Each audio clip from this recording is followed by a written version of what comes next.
Good evening, and welcome to the kickoff of our Mental Health Monday series. I am Sabrina Clark, the chapter president of Atlanta Suburban Alumni Chapter of Delta Sigma Theta Sorority Incorporated. We are excited to return for the second year of this series, and we're happy to have each of you join us. Like last year, the series will be informative and will include just a ton of mental health experts that we couldn't ask for any better partners to collaborate with. And those experts, they will address some of the questions that you may have had and you wanted to ask, but were maybe too embarrassed to ask a therapist about. Tonight's series will be a candid conversation, which I'm excited about, on trauma and post-traumatic stress disorders. And tonight will be no different. That you can certainly expect some of the expected, but also some of the unexpected questions. I think in this COVID world, I believe stress disorders has taken on a whole new normal and certainly has expanded over the last year and a half as we try to figure out just, where do we go from here, as it relates to COVID. The webinar is being recorded and it will be accessible via our chapter's YouTube channel. And so I will, without further ado, I will say again, welcome, and I will turn it over to our subcommittee lead, Nadia Barnett. Thank you very much, Madam President. Welcome, welcome, welcome. We have two dynamic professionals here, and I'm going to first begin by introducing our panelists. I'm going to start with Dr. Erica Marshall Lee. She is assistant professor in the Department of Psychiatry and Behavioral Sciences at Emory University School of Medicine. She's also an assistant vice chair for faculty development for diversity, equity, and inclusion. She is the clinical director of the Psychosocial Rehabilitation and Peer Clinic that provides services to adults with serious mental disorders within the Grady Behavioral Health System in Atlanta. Her areas of expertise and interests include service delivery to individuals with serious and persistent mental health concerns, training healthcare professionals using a social justice advocacy framework, and improving faculty development and postdoctoral residency education related to multiculturalism and advocacy. Thank you again, Dr. Erica Lee. This is her second time joining us, and we are so happy that you are here today. We have Dr. Tashika Crowley Holloway. Welcome. Dr. Holloway established TLC Counseling and Consulting Services in Atlanta's South Fulton, where her focus is mental health and wellness of women of color. Her background involves working with women who have unresolved trauma and poor coping skills for life stressors. She believes that counseling is an investment in your personal growth, and it can be an even exciting journey to see yourself becoming the person that you knew you could always be. Dr. Holloway has extensive training in different treatments for trauma-informed care and interventions, including dialectical behavior therapy, attachment-based therapies, and cognitive behavior therapy. Dr. Holloway has a bachelor's in psychology, a master's in clinical psychology, a doctorate in counselor education and supervision. She's a licensed professional counselor. She is also a certified employee assistance specialist, a certified clinical trauma professional, and an adjunct professor with Southern New Hampshire University. Welcome, welcome, welcome, Dr. Holloway. We are so happy to have you here and joining us. We're going to jump right in to talk about trauma. It's natural to feel afraid during and after traumatic situations. Fear triggers many split-second changes in the body to help us defend against danger or to avoid it. This fight or flight response is a typical reaction meant to protect a person from harm. Nearly everyone will experience a range of reactions after trauma, yet most people recover from initial symptoms naturally. Those who continue to experience problems may be diagnosed with PTSD. People who have PTSD may feel stressed, or frightened, or even when they are not endangered, they could have these same emotions. So I would like to start by asking the question, is there a difference between trauma and post-traumatic stress disorder? And I just open it up to either one of you to respond. Well, trauma is basically, it's an emotional response to a terrible event. It can happen multiple times and it can vary in the type of trauma. So you've got things like physical or life-threatening events, car wrecks, hurricanes, or you might have things such as domestic violence that comes into play. There's several kind of traumas that we can come in contact with. And trauma, the trauma can lead to PTSD, but not always. As you said, sometimes, it's exposure to the trauma, and after a certain period of time, weeks, months, it kind of corrects itself and we get back on track and can function pretty normally. It's when there is this an impairment, a long-term impairment, and symptoms happening over the course of more than a month that we talk about PTSD. And PTSD has to be diagnosed by psychologists and psychiatrists, a mental health professional. And usually what people do is rule out to make sure there's no physical explanations for the symptoms, but you can have the same symptoms that you have when you experience some trauma, but it's amplified. So when it really starts to impair your social functioning, your occupational functioning, your educational functioning, just your day-to-day life functioning, that's when we have what we call PTSD. So with PTSD, you have to have experienced trauma. So that is incorporated into PTSD, whereas with trauma, it doesn't always lead to PTSD. So that's a big difference. When we talk about somebody who has PTSD, we're talking about somebody who has what we call re-experiencing. That's one of the first things. So re-experiencing are going to be those flashbacks. There's going to be intrusive thoughts, dreams, nightmares, and even some kinds of irritability that go along with that. There's also what we call numbing and avoidance. Sometimes there's a numbing of feelings. You don't feel anything, or sometimes you feel too much, and you might avoid like triggers that are like people, places, or things, situations that remind you of the trauma, the traumatic event. And that can be smells, that could be times of day, that could be just literally, that could be music, it could be songs even, that can kind of trigger you and going back into that very horrible experience. And lastly, one of the components of the syndrome to PTSD is what we call like hypervigilance. You're really always scanning to make sure your environment is safe.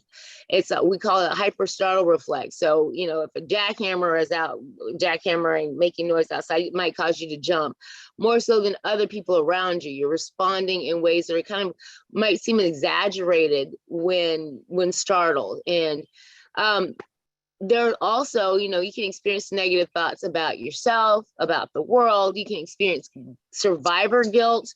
All these types of things kind of factor in. Sometimes people have trouble remembering the actual trauma because they're putting it out of their consciousness. Or they might even feel like they're guilty or to blame for the trauma that occurred. Yes, thank you very much, Dr. Lee. Dr. Holloway, did you have anything that you wanted to add to that, maybe as it relates to women of color? Well, certainly, and to add to what Dr. Lee shared, which is a very expansive, detailed, thorough review of it. So I definitely wanted to add just a little bit of kind of how I sometimes explain trauma to clients who are coming in more so like a counseling setting. And as you mentioned, that I do work mostly with women and mostly with African American women. And so sometimes I try to explain to clients in terms of the difference between big T trauma and little t trauma. And I think that they can both be somewhat misnomers because it's something that we have sometimes learned in school along the way. And that big T trauma is like what Dr. Lee described as that those terrible traumatic events that we have become familiar with, such as natural disasters, a car accident, obviously those who have served in the military and have been in active duty. But then there is what has been called little t trauma, which is probably what I see a lot more of, which are the multiple traumas that happen to people throughout the course of their life. And so I tend to look at trauma as the broad category, and then sometimes PTSD as the smaller category under that, where, as what Dr. Lee shared, that a lot of people do recover from those big events, and I'll say big in air quotes, where most people tend to go on about their life, resolve, but then, as she mentioned, when something happens, either another traumatic event or becoming easily startled, or in a situation where people will realize, okay, why does this keep happening to me? Why am I continuing to be triggered by either this experience or something that seems or feels familiar? It's often because something has happened that's re-traumatized, or that's bringing something previously back up. That's an excellent point. And I might add that, oftentimes in African descended communities, there's a lot of re-traumatization that goes on, which kind of continues on the vulnerability to trauma and continued kind of symptoms. Thank you. Thank you very, very much. That really helps kind of lay out a good direction for us, because I really, looking or thinking about trauma as you both have described it, and specifically the way that Dr. Holloway described it happens. We experience small traumas, and I'm wondering how, across the lifespan, focused on children and adolescents, how might one see that their child or their children or someone that they care about or they're caring for is experiencing some type of trauma as a minor, as a young adult? I don't directly work with children or teenagers, but when I did, I think that a lot of what we would notice, any of the things that we notice in our own kids when something, is off or is not right, when you see your child either acting out. Sometimes kids tend to express symptoms of depression or anxiety in ways that we as adults, we can sometimes name it and say, okay, yes, I'm feeling depressed, or I'm feeling sad or anxious. If we know that a child, want to know that a child has been exposed to some sort of trauma, so if we know that they have had that type of experience, being able to keep a lookout for a change in behavior, where sometimes kids may become more withdrawn, because often kids don't always have the words to be able to express themselves.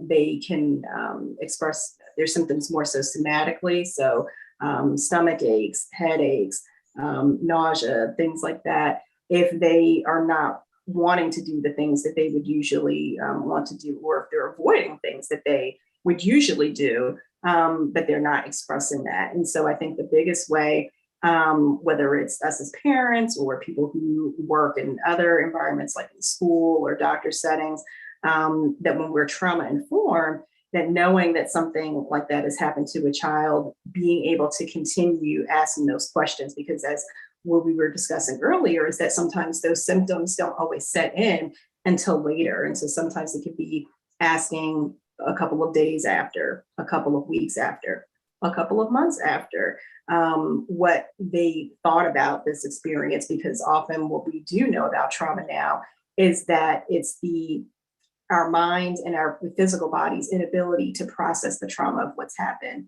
that often affects people. I agree. And, oftentimes, like, as you mentioned, we experience trauma in our bodies, and our bodies respond in kind. And especially with kids, I too, this disclaimer is I am not a child psychologist at all, period, ever. But they do have a range of emotions similar to adults. There's fearfulness, there's that shock, that's their grief, their anger. They might have trouble sleeping, they may have trouble concentrating on their schoolwork or their chores at home. You might notice that they have different change in their appetite or in their mood. Now, sometimes for teenagers, that's hard to tell because they can be moody, but just things that are not necessarily the norm for your kid, you want to look out for. And in younger children, as mentioned by Dr. Holloway, they tend to communicate their fears through play or drawing. So you might see them acting out trauma events with dolls or GI Joes or whatnot, or they might draw things that are can be pretty disturbing. Whereas elementary age school children will probably do some mixture of the two. Like they can talk, they have the words for some things, but not everything. So they're going to be like doing a little bit of both. And then your adolescents should be able to talk about it. It's getting them, as Dr. Holloway mentioned, to talk about it, and trying to put their fears in proportion to the real risk at hand. And sometimes that's great, a great risk, but it's really important to reassure them that the adults in their lives are doing everything that they can do within their control to make their environment safe for them, so they can feel safe at home. Because many of the times, if the trauma is occurring outside of the home, we want to make sure the home is a place of peace, a place of safety and security, so they can come back and then kind of share what's going on with them. But like, again, if there's changes in school performances and relationships, they're not getting along with their best friend anymore, they're not, doing their social media or whatnot like that, they might be not going to classes or skipping school or refusing to go to school outright. That would, and just as Dr. Holloway mentioned, just not doing the things that they used to enjoy doing before. But again, just like adults, every kid responds to trauma differently. We don't always respond in the same way. And some, they might have like something right after. Some they might not ever really talk to you about it. But it's really important to monitor their behavior, talk to them, listen to them as much as you possibly can. Like Dr. Holloway mentioned, because they just need to know, do that check-ins, do those regular check-ins, let them know that you're interested in what they have to say. And find those times that they're most likely to talk. Like, my granddaughter, who lives with me, has lived with me since birth, she will talk to me more when we're playing video games or when we're driving in the car. So that's what I do. When I want her to talk to me, it's like, hey, let's play, whatever, Roblox, whatnot. And she talks to me, and that's when she talks to me. Other times I ask her, what's going on? Nothing. Are you sure? No, everything's fine. Are you sure? I don't know. And here we go. So I had to find those sweet spots. And then when she talks, I have to remember, don't interrupt, because that can shut her down immediately, right? She'll just stop talking. It's like, okay. So I have to not interject my wisdom of adultness. And I have to like wait. But what I really do is I tune myself into any kind of misinformation she might have going on, or some misperceptions that she or her peers have kind of fed into this narrative, and kind of go from there, and then reinforce, again, like I said, the safety and security of her surroundings, and let her know, hey, it's okay to disagree when there are things that we might not see as accurate information. But it's not something that's worth losing the relationship, because what we really want you to do is feel safe. We want you to check in, give them that extra hug, all those kinds of things. They might think that you're weird and don't touch me, don't kiss me, because I'm too old for that. Little kids love it. They eat it up. They'll give it right back to you, and you'll love it right back. Encourage them to put their words, their feelings into words, and just and Dr. Holloway mentioned being trauma informed, and when we talk about being trauma informed, that really is kind of trying to understand the impact of what the trauma is, and the impact it has on the kids and even the community, because the community also, we talk about the news, limit exposure to the news and things like that. They kind of feed them information and continue to stress them out, and adults as well, not just kids. But then look for those signs and symptoms that we talked about, of the trauma, and responding in a supportive way without further traumatizing the child. Because sometimes we do it and we don't mean to do it. you know, and so that's something that we have to really be careful about. And sometimes we don't even know, you know, the right thing to say. Trust yourself, be supportive, and that's the biggest thing. But just kind of understand the try to understand the impact that it's having on your kid's life. And it's also wonderful if you, it's not wonderful, but it's better if you know what the actual trauma is.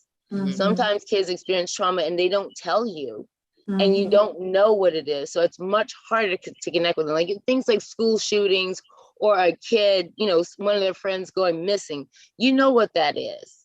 But if somebody is bullying them and they don't want to tell you about it, or, you know, they're being abused in some way and they don't, it's harder to connect with and get them to talk about.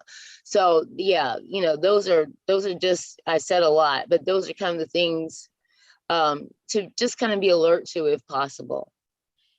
Great. We have some live questions coming in, and I want to make sure that I get to our first one that came through in reference to the term retraumatization. Dr. Lee, you shared this term, and there's a question if you can explain this just a little bit more. What does that mean? So sometimes we come in, and it can even be subtle. Like we'll come in, and sometimes people will come in to get support and to get help. And when they start to tell their trauma narrative, they will be, the response will be, well, what is wrong with you? What did you do to cause this trauma to happen? Like when people experience rape, they're not often met with trauma-informed care. So there's what were you wearing? Had you been drinking? Those types of things. That's re-traumatizing for that individual.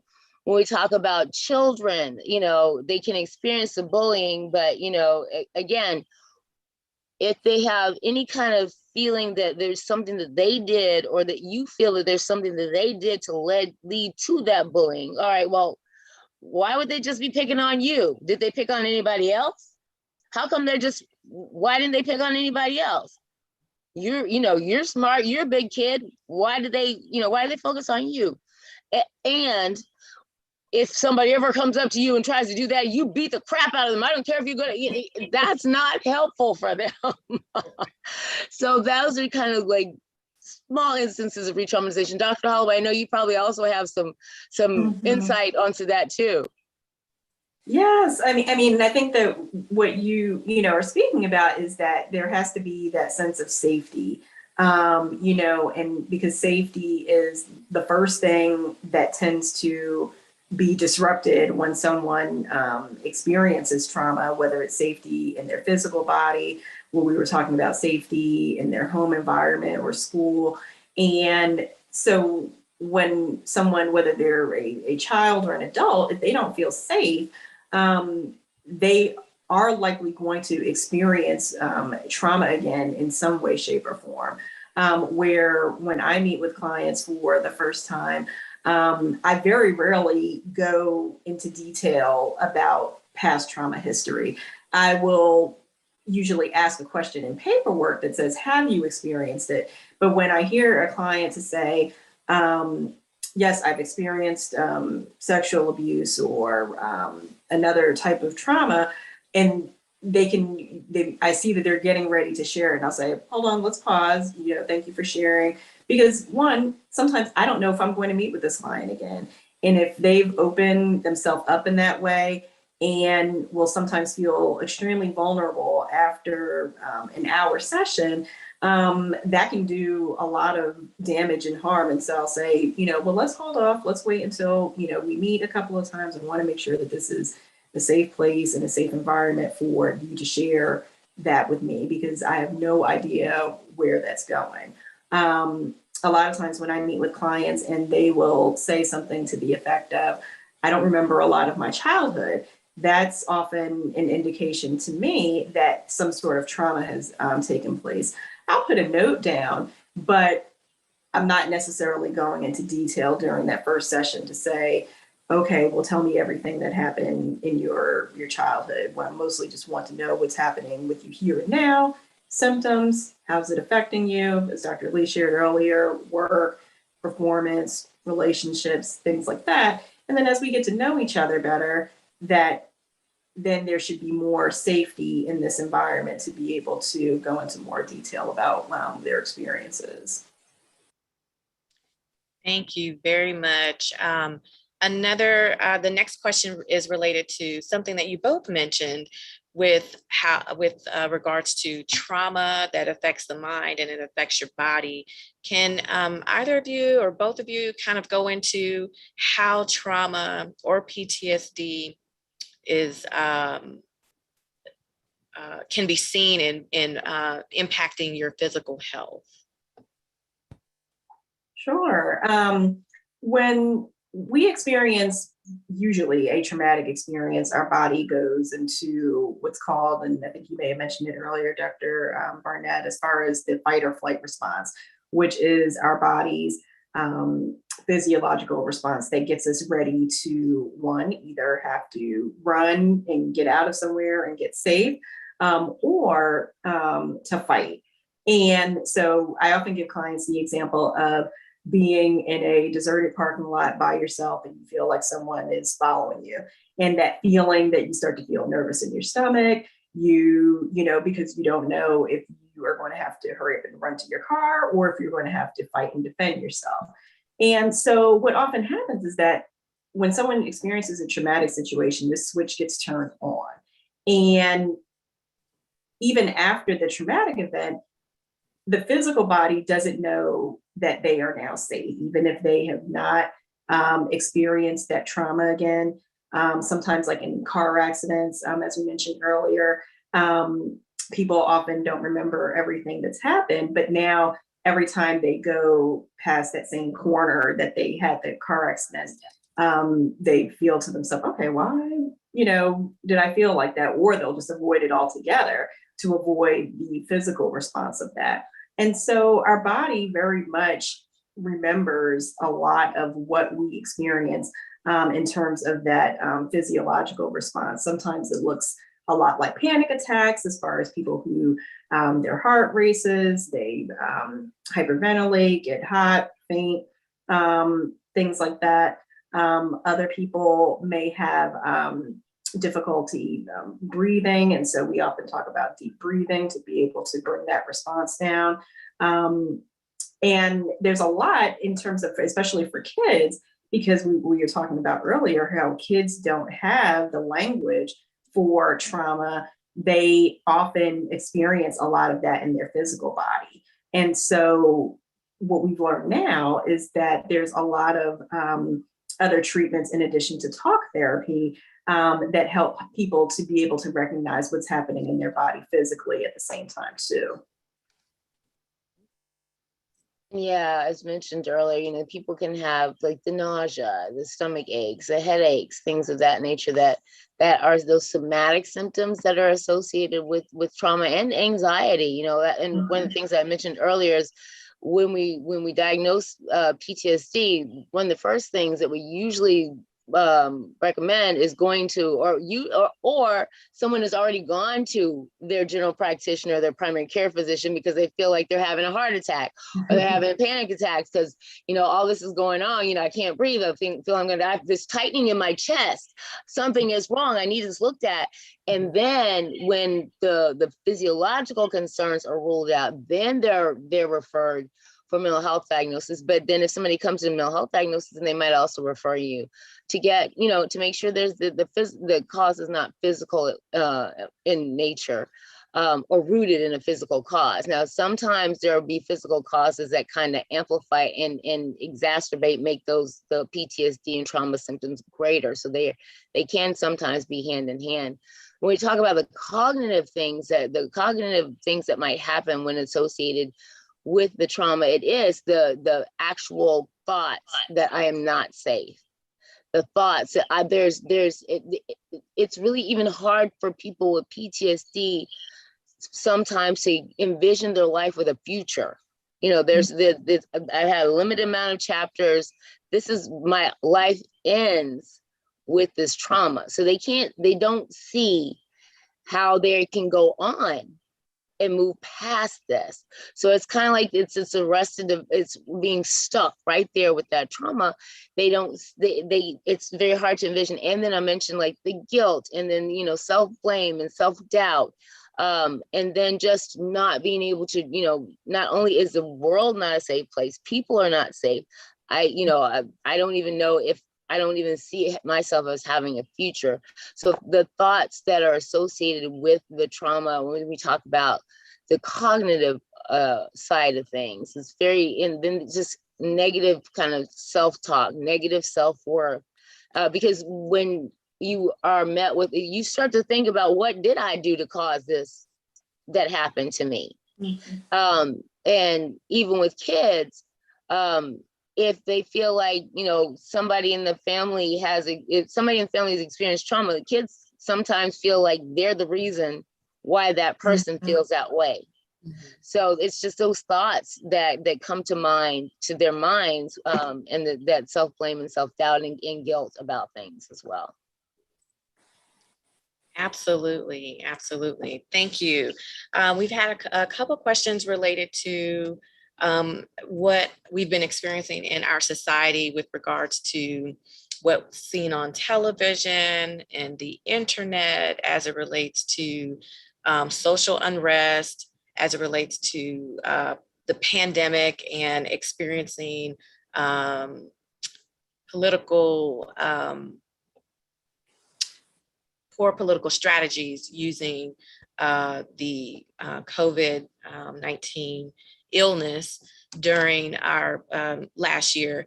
What can we do to help ourselves when we are bombarded with all of this information visually, in addition to just witnessing for ourselves, whether at the workplace, because we're being threatened, that we have to make decisions that we don't want to make, or that our kids are seeing on the internet or on television.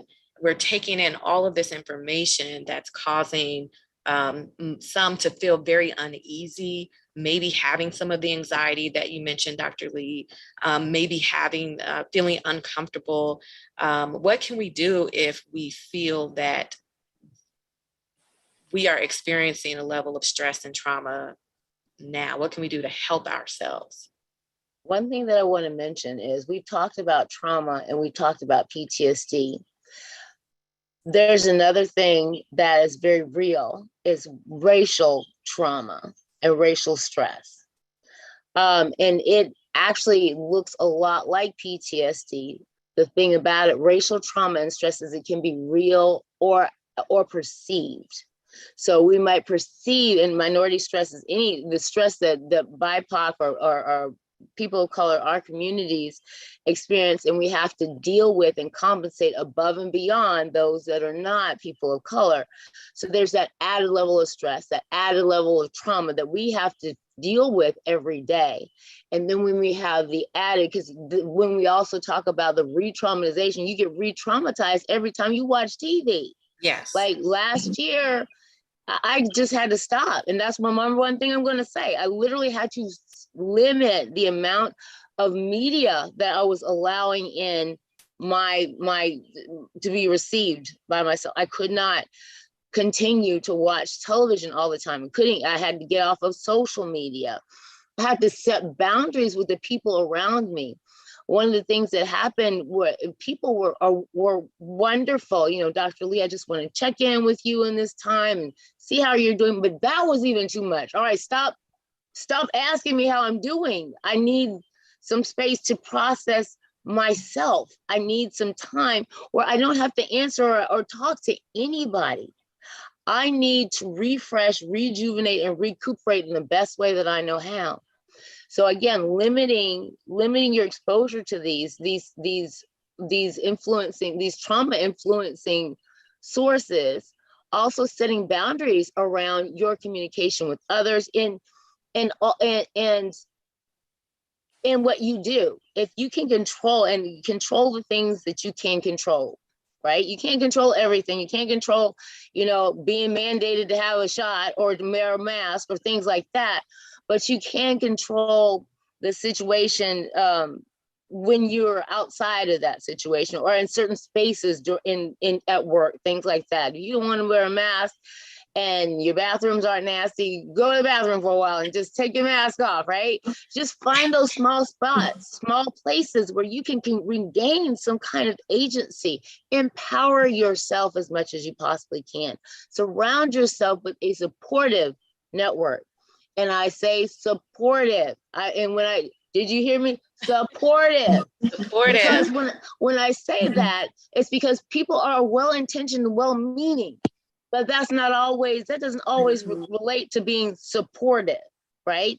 We have people who end up invalidating us, even though they are intending to validate us. And when I say invalidate, I mean just not supporting or trying to getting us, understanding where we're coming from. They don't have to agree with where we're coming from, but just like if there's something that's going on and somebody, for instance, is really 100% and we need to get the vaccine, and you're 100%, we don't need to get the vaccine.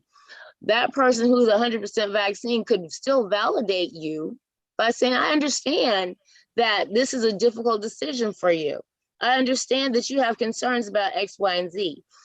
People who are invalidating, you need to go on and do that. You can be, so that those types of things, we need people who are supportive around us, because we have plenty of invalidating, unsupportive things coming at us many times a day.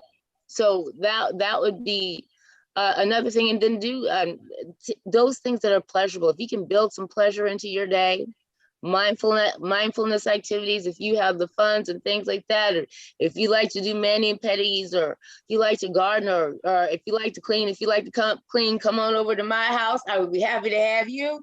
Those types of things that kind of bring you joy, calm you down, stop all the noise, right? Just try to get centered. And I got to go into my bathroom. My bathroom at my house is the only place that people do not invade my space. The only place. And then they start knocking on the door. You were right in there. After I'm in there for an hour, I figure I need to come out. But just finding those oases or those brief periods, and it doesn't even have to be an hour. If you're at work, take a 2-minute break. There are little mindfulness apps and things that you can look at. You can listen to music, to just kind of get yourself centered. You can smell something that smells good. I love the smell of roses. So I try to surround myself with little things that smell like, have a rose scent. Things that you can touch. If you're a tactile person, if you like fuzzy, if you like blingy, those kinds of, something that appeals to each one of your senses, and brings you peace. If there's a picture or a picture of a beach, and you can put that picture on your phone to look at. Most of us have pictures of family or things that make us smile. Look at that. Take a few minutes out and just enjoy that. I'm sure Dr. Alway also had some advice. I hope I didn't take it all. Oh no. I'll take you up on the cleaning too. But yes, I think one of the other things, what you mentioned, Dr. Lee, about validating, and that, we have to really be able to accept that the life that most of us had pre-COVID is no longer. A lot of times we talk about, when COVID is over or when this is all past, and the sooner that we're able to accept that this is our new normal in terms of whatever life looks like, however COVID has, changed, our lives, where, it's, like you said, it's hard to tear yourself away from, the TV when there's something every single day that's happening. I mean, today, learning Colin Powell passed away from COVID complications. And, I have clients who, will say that, they feel like death is everywhere. And for a lot of them, it's because it is. And, where either they've had several losses in their families, or just people who they're hearing about, whether it's because of people who, they may know in passing on Facebook, or people who they know personally.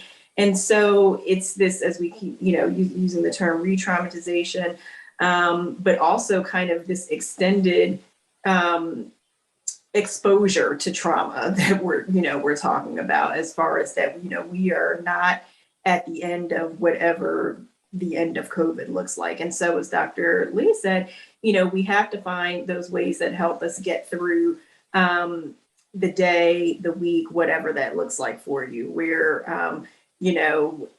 I really think doing deep breathing, mindfulness, as she suggested, because those are things that you can do anywhere. You can do it for as long as you need to, and you can do it for as short as you need to.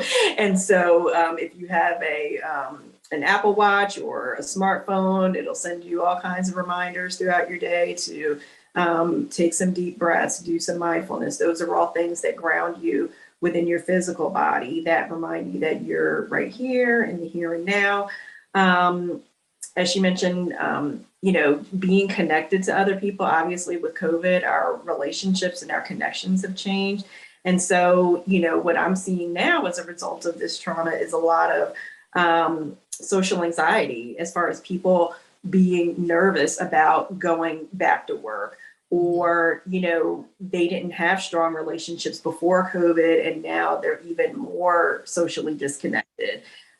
People who are not dating in the way that they would want, so they feel like their window is passing because they're not able to go out and meet people the way that they would. And so I think it's being able to acknowledge that we're still in the middle of this, but having to find a way to keep moving forward as we're navigating our way through it. Absolutely. Thank you so much, both of you. And we have a couple of questions related to if you are currently experiencing trauma symptoms, or if you feel that you are still triggered, and your coping mechanisms maybe that you developed don't seem to be working as much. What can you do? Do you need to, is it a time for you to reach out? Is it a time for you to go get diagnosed? What can you do, right? Because we do develop coping mechanisms that either help us. That's the goal. And maybe they're just not working anymore. Yes, usually that is the perfect time to reach out to someone, and whether it's an initial counseling assessment, or usually people try to, wait and see if they need medication or not. But yeah, just talking with a professional of some sort, if you trust your medical doctor.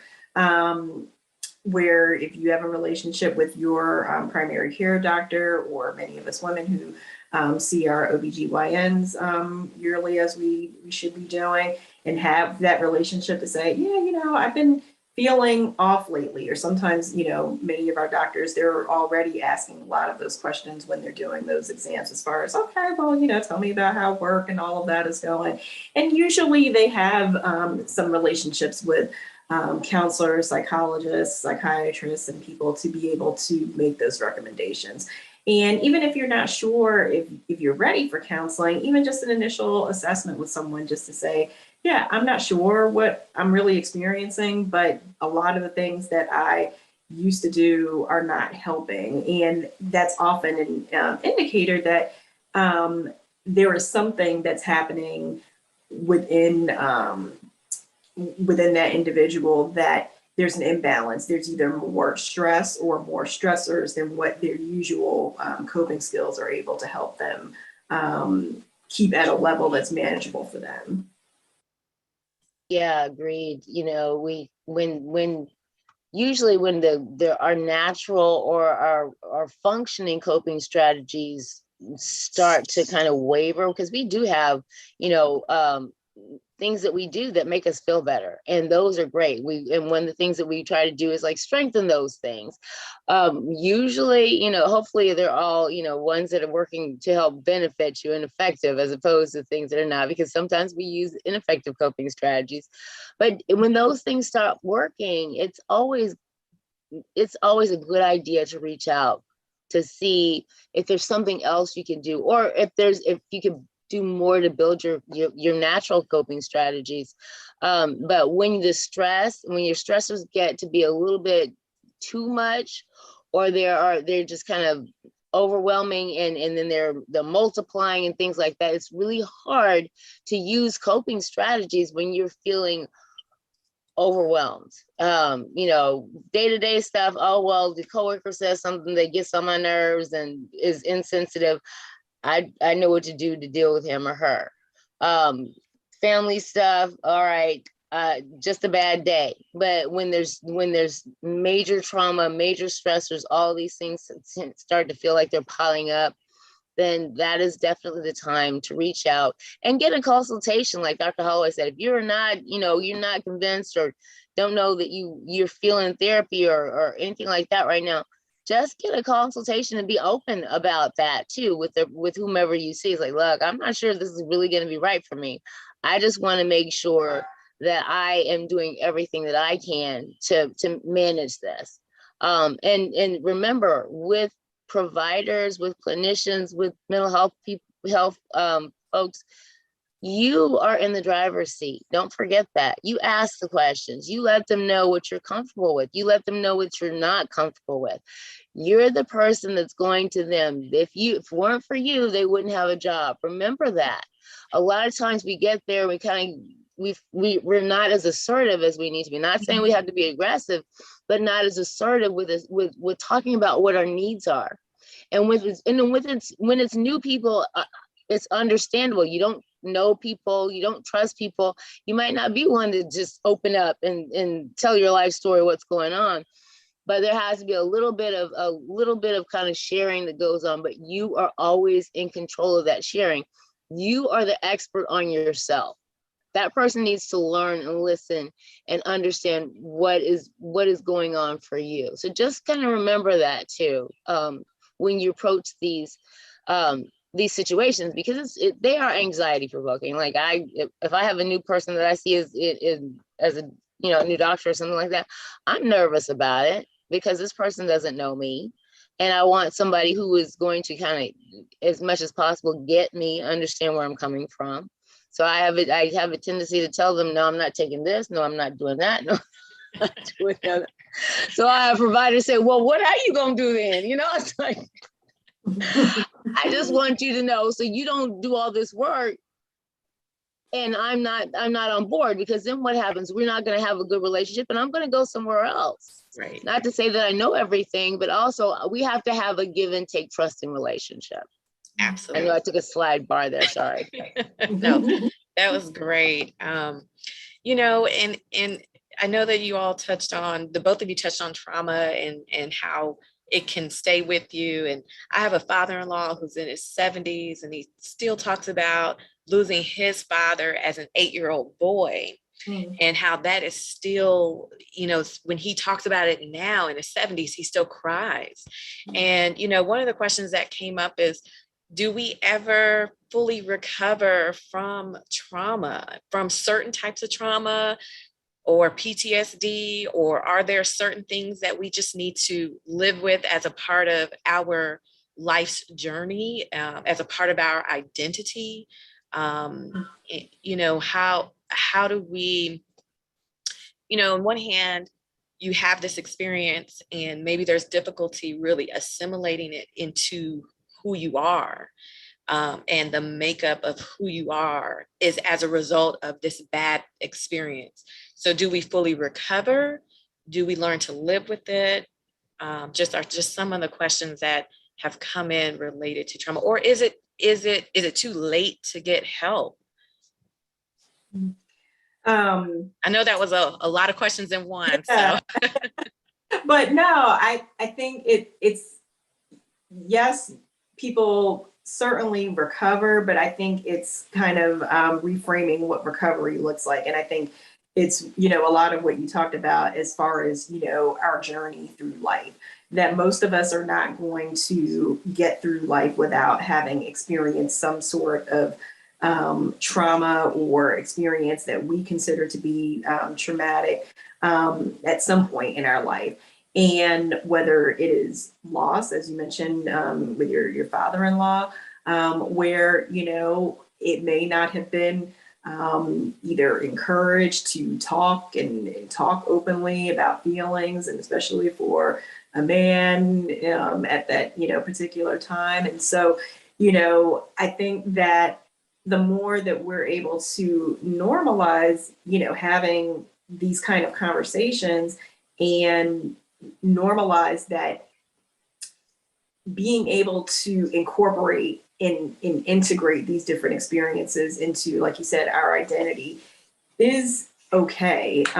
That I have, and when you mentioned, is it too late? I have clients where I've had clients over the years who are in their 70s, and to reopen a lot of old wounds. But most of our clients are now going to live to 80, 90, and still want to have a healthy quality of life. And so if there are things that are still troubling them in terms of unresolved trauma, as far as things that have happened in their childhood, I think more that they are better off being able to explore that and incorporate that into their life, because that's really how trauma affects us, as far as that it compartmentalizes these experiences, whether it is in our mind, in our physical body. And so just because we consciously decide not to deal with it doesn't mean that it's going anywhere. And so we can try to make a decision to say, oh, well, no, I'm not going to, that's just too much. I'm going to close that door. Something at some point in life is likely going to reopen that door. So the more that we can be open to processing that and the things that will likely come about in our lives along the way, usually the better off that we're going to be. Yeah, agreed. If just like once you say something or you hear something, you can't unhear it. Mm-hmm. Once you have a traumatic experience, you can't unexperience it. And from the very moment that you have that trauma, it informs what happens along your life journey, your life path at every step. And it's never too late to get help. I love the way Dr. Holloway phrased that. It's how you kind of define recovery and what that means. And that can be different. It varies from individual to individual. And there are a number of variables that contribute to that type of recovery, because life is fluid and stressors pop up sporadically, occasionally, frequently, depending on, where you are and what goes on for you. It can be a result of social, biological, environmental influences. You might develop some kind of, something later on in life that is a physical thing. Pain informs stress then triggers trauma reactions and symptoms. So there's all kinds of things. So it's kind of like what you do with it, right? And it's kind of like, as Dr. Holloway said, how you process it, and getting help to process it and put it in its place can go, it speaks volumes and can go so far. Because when we have PTSD and we have traumas, the moment that trauma occurs, it's like when you're filing things away in that file cabinet in your life. Like, this is what happened when I was 5. This is my 5-year-old birthday party. You put it away where your 5-year-old birthday party folder is. When there's a trauma, all of your files are all over the floor. It's not in one specific place, and you're scrambling, just trying to make sense of it and put it back in order. And the more things that come along, the harder it is to get it back in order. Mm-hmm. So being able to process, process and assimilate is key. And so, it's not too late, and you can recover as it relates to you individually. Mm-hmm. Great, thank you. And I see we have 2 more questions. So one is related to what do you do if you in listening to this conversation and being engaged in the information that you both have provided, what if it just makes you think about someone that you love or you care about and say, I think this person probably has or experiencing some trauma, or they're experiencing, maybe they have PTSD. What can someone do to support someone else in getting help or getting assistance, even if that may be a child, and trying to bring up the conversation with a parent? How delicate would you say or suggest that we approach a conversation as someone who is not in the mental health field, but they really care and love of a person in their life? Sure. I think, we really, and I'm glad that we're able to now have these conversations. And I know that, the more education that we are doing about this is helping these conversations, because now I have had more clients to reach out as a result of saying that my friend, my mom, my coworker has said, maybe you should talk to someone, and that maybe they didn't necessarily automatically discount that person or what they had to say. Where I think that if this had maybe been, maybe even 5 years ago, that someone might be offended by saying, what do you mean I need to go and talk to someone? Where, like you said, it's already a sensitive conversation to have. So usually that person, if they're saying it, they're bringing it up because they care, they've noticed. And I think that those are the things that a loved one, whether it's a friend or a family member, needs to say, is that, hey, I've noticed X, Y, and Z, whatever specifically that they've noticed as far as a change in either their behavior or how they have interacted with them, or they see how it's affecting them in their life. So expressing, one, their care for them, and specifically what they've noticed. And then, often they're able to see that, okay, maybe there is something to this. And that maybe this is not something that is just going to go away on its own. And so I just think the more that, we keep having these conversations and being able to, and also for people to share their counseling experiences. So if someone, if they are in counseling, to, share with their friends or a family member that they are in counseling, because I think the more that someone knows that, well, hey, I have a counselor too. Where now, I mean, I have clients who will talk about like, oh yeah, girl, we all talk about our therapy appointments. When's yours? Oh, I'm going next week.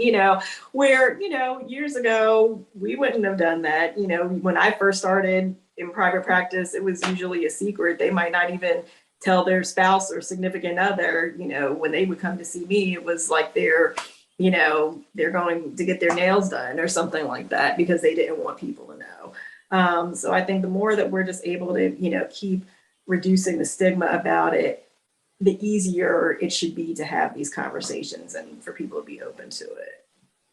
Yeah, most definitely. And prefacing the conversation with your concern and your care. And, especially if you've had some of those same kinds of experiences and things that happened, when I was feeling this way, then I went to see this person, or those kinds of things. So just as our colleague said, share your experience, but also it helps when people feel like they're not alone. Right? It helps when people feel like they're not the only one experiencing that. And even though there's lots of public announcements, there's lots of information out there about trauma, about PTSD, about anxiety, about depression, people still experience it as something that's individual, that other people don't also have as part of their life experience. So when they have someone say, hey, I remember a time when it was really, really hard for me. And this is what I did. Or even that I considered, or I tried, those types of things. It goes a long way, but definitely prefacing it with, I care about you, really concerned. Just as Dr. Burnett said, and Dr. Holloway said, you're somebody that means something to me.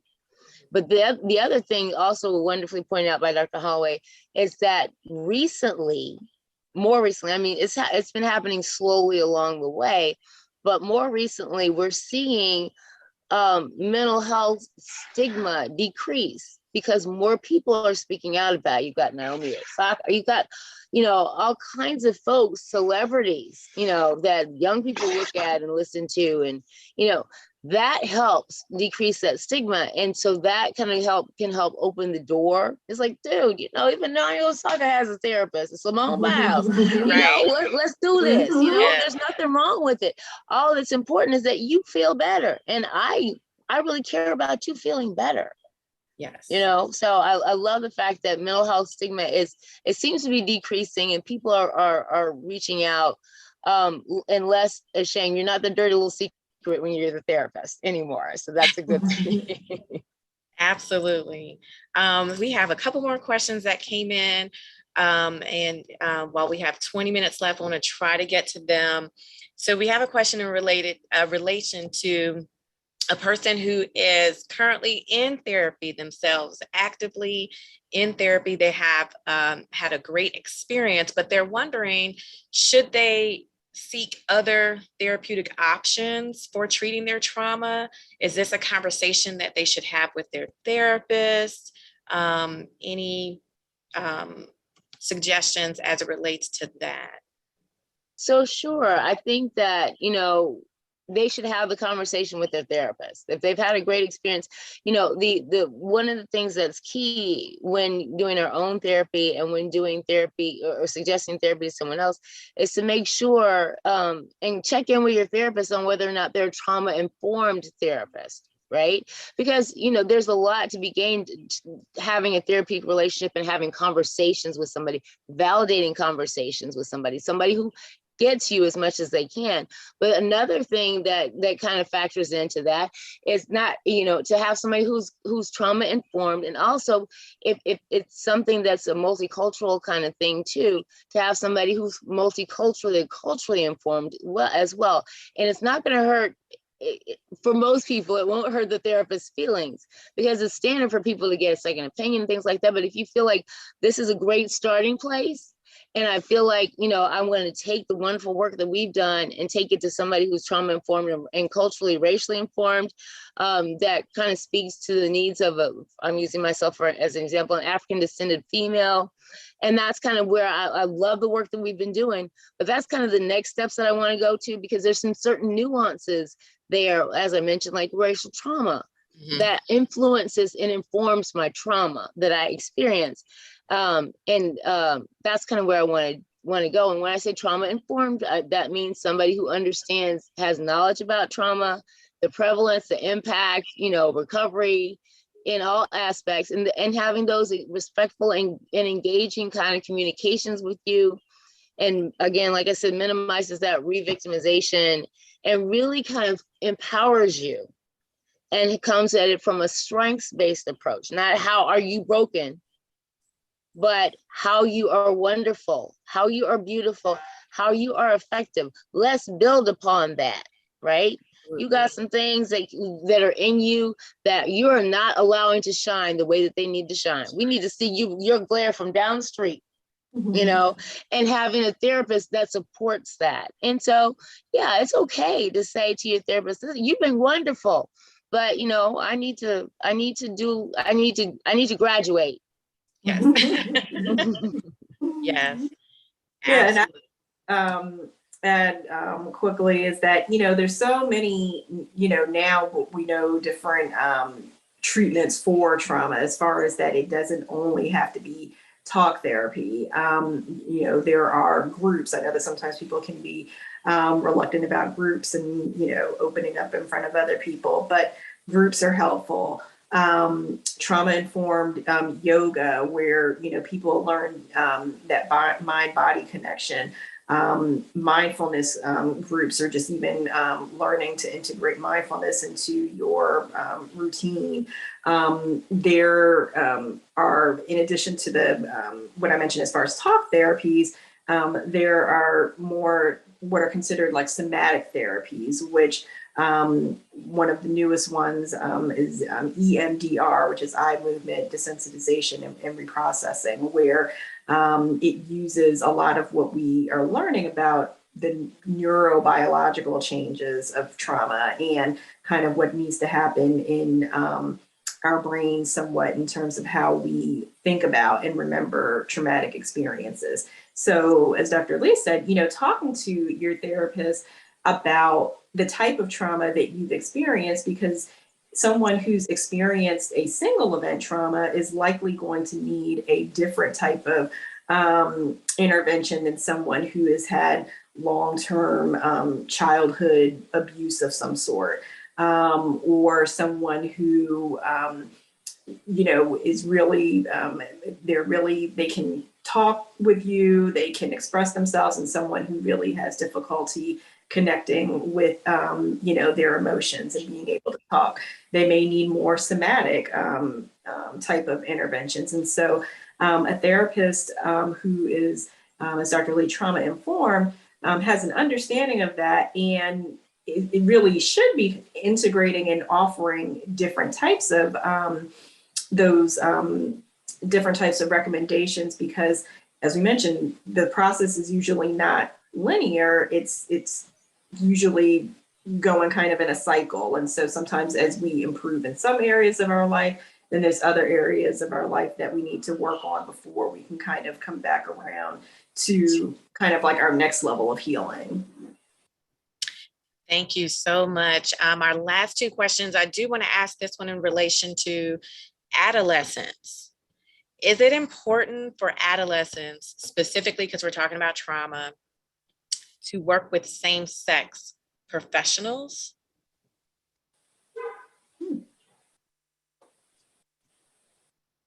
As my disclaimer was before, don't know a lot about kids, but my again, don't hold this as gospel. Yes. But if you have, I think if you have a therapist that relates to the adolescent, that and really kind of can meet them where they're at, I think that they can be a good therapist to that adolescent. Now, you might have adolescents who prefer same-sex therapists, and that's what they should get, because that'll make them feel more comfortable in their sessions. I'm assuming if that's why they're asking for a same-sex. But I think, sometimes people just need, because sometimes those, for people where those resources are not always available, sometimes people have to do that, and then they end up having a good experience with the person that's with them. So again, it's like I said, not standard, not gold, not any of that. But I think if there's a good therapeutic relationship and bond, that most people are going to benefit from having that interaction. Dr. Holloway, what are your thoughts? No, I would agree. As you mentioned, I don't work with teenagers. It's been a very, very long time. But I think that if there is a reason that either whoever asked the question or just in general, if they're adolescent, if they have a preference, then trying the best that they can to match them with someone who they're going to feel comfortable with.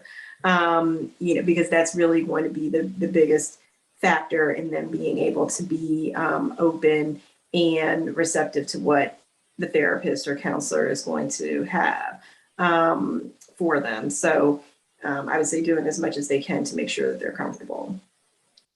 Absolutely. And lastly, we talked about treatment options as it relates to talk therapy or different types of therapeutic interventions with a therapist. What about medications, right? We are in this day and time where I think a pastor that I listened to said that medications, prescriptions have gone up 30% since the pandemic. Is there a magic pill that we can be prescribed? Is this type of illness something that we can just take something, or is this type of experience something that really works best through talk therapy? The answer to that is no. There's no magic pill. And for you to get optimal benefit, usually, initially, especially with severe cases of PTSD, having both the psychotherapy and the medication management is going to kind of you'll get the best outcomes usually, and especially with the more severe PTSD, because the brains of people with a PTSD, we process those threats differently. And that's because, there's in part because there's imbalance of chemicals called neurotransmitters in our brains that get out of whack, and they can easily trigger what you mentioned, Dr. Barnett, was that fight or flight response. And that can make you jump in on edge. And if you're constantly anxious, if you're in that constant state, then there might be different things that you need to do individually to treat that. So you have medications that help you stop thinking about and reacting to what happened. You have including nightmares and flashbacks. They can have you, actually you have medications that can help you look more positively, positive outlook on life and feel normal again, quote unquote. I don't really think there's normality, but Right. there are several types of drugs that affect our brain chemistry related to fear and anxiety. So some of the ones that affect what we have, those neurotransmitters and serotonin in the brain, they're called SSRIs, which are selective serotonin reuptake inhibitors. And those are things like Prozac or fluoxetine and Paxil and Zoloft and Effexor. And those are the ones that people use, but the FDA has only approved, I think, things like Paxil and Zoloft for treating PTSD specifically. Don't get upset though, because if you have gone and you have received medication and somebody gave you something else, that doesn't mean that they're wrong. Those are the ones that the FDA has approved, because like I said, people respond differently to medication, and not everybody's PTSD is the same. Right. So you have to do some different things for that. And so you might have antidepressants. And you might also, for people who have have nightmares and things like that, or insomnia, they might prescribe you something that's called Prazosin or Minipress to help you with those nightmares and those sleeping challenges.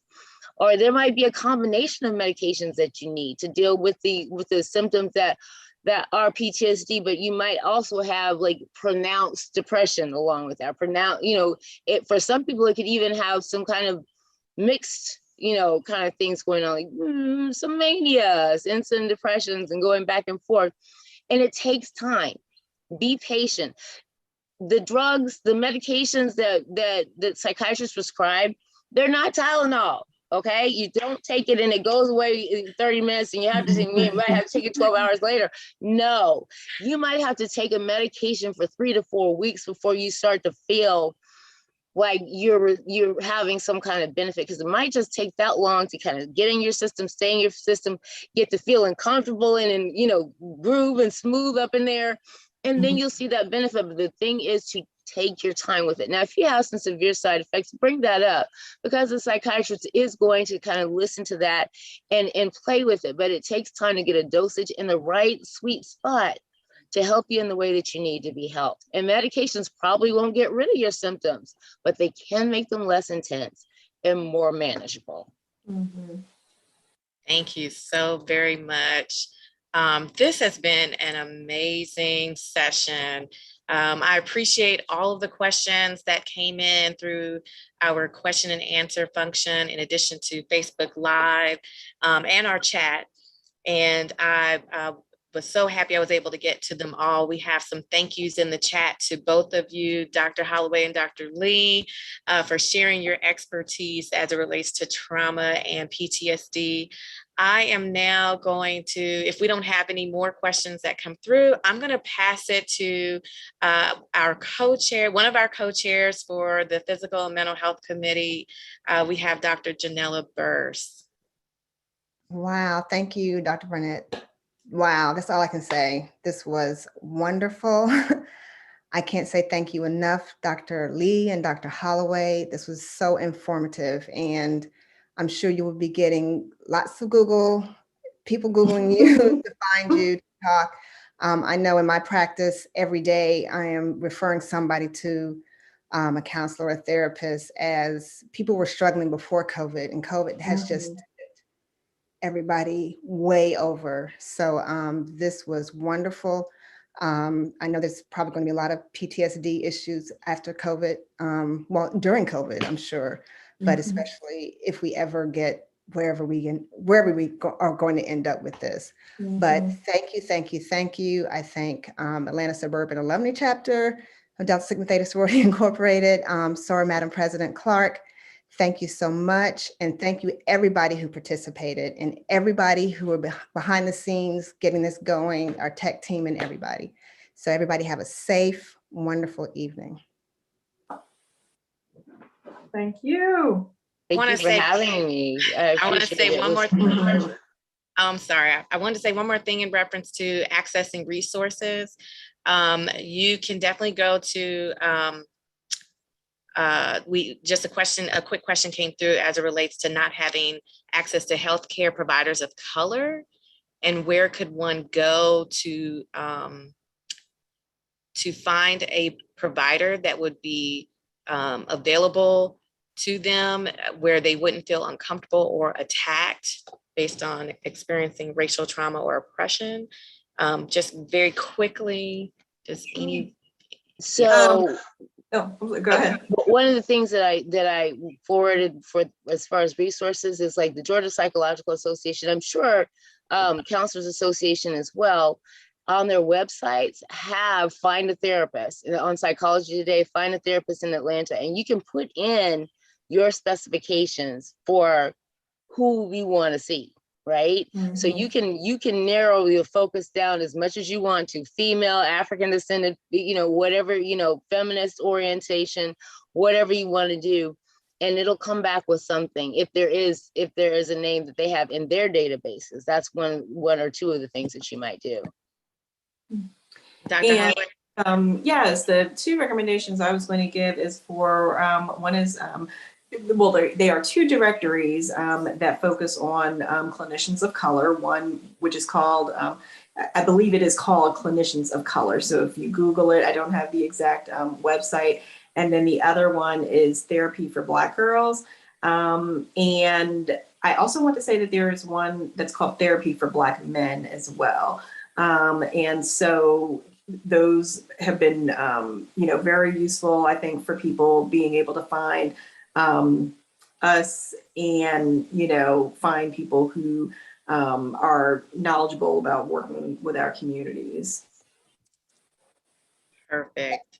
Nadia, just one more thing. I want to make sure everybody is invited again every month, the third Monday of next month, November. What is our topic? Our topic is on, let me look it up. I believe it's autism and anxiety. So there's a focus on both child, adolescents, and adults that might experience autism and or anxiety. We have two psychiatrists that are going to be joining us, and we definitely look forward to you all coming back, in addition to inviting others to join as well. All righty. Thank you again. Please fill out our evaluation that we posted a link in the chat, and we will see you next time. Have a wonderful, wonderful evening.